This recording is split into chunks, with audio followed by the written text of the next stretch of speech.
I am Dyborn Chibonga. I am the Chief Executive Officer for the National Smallholder Farmers Association of Malawi, NASFAM.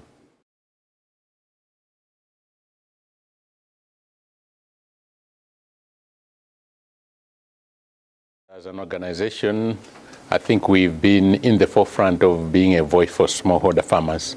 Up to the time that NASFAM came into existence, a lot of policies were being developed without the involvement of smallholder farmers.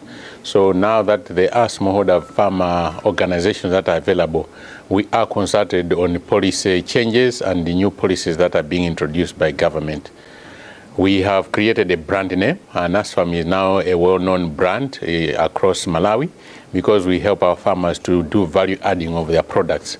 So instead of them just producing and selling raw products, we have branded products that are available on supermarket shelves, and that has created a name for NASFAM that is well known. On the policy front, we are a strong advocate of smallholder farmers and their desires and their aspirations. We have been recognized not only in Malawi, but also within the region, African region, but also internationally, that NASFAM represents smallholder farmers and we are able to advocate for their interests.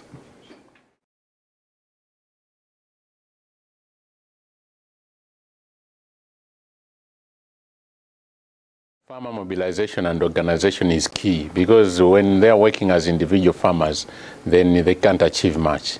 NASFAM has got 45 associations that the smallholder farmers are organized into. We've got more than 100,000 individual members. But together we are able to talk to big business, we are able to talk to government, we are able to talk to the research institutions so that the needs of the farmers are addressed in any research innovations that are being brought for the benefit of smallholder farmers.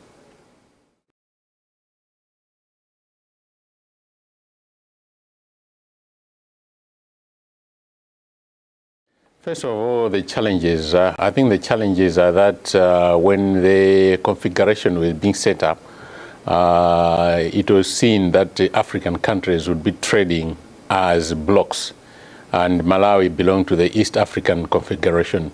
But you find that when the actual negotiations are taking place now, there is a question of divide and rule, where now individual countries are negotiating with the EU about what the trade regimes are going to be.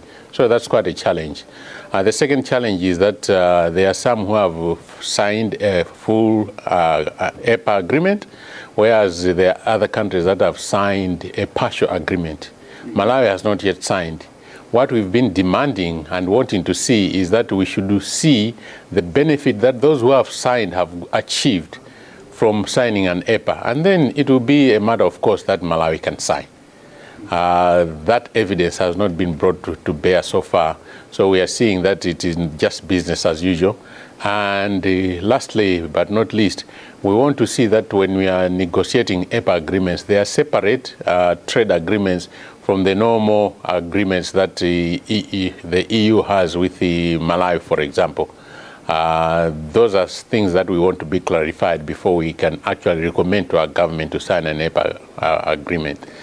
In terms of achievements, I think Malawi trade with Europe has been there from historical perspective, and I can believe and trust that this is something that is going to continue. That partnership needs to be nurtured, and the relationships that have been created need to be nurtured to ensure that there is continued trade between Malawi and also generally SCP countries and Europe.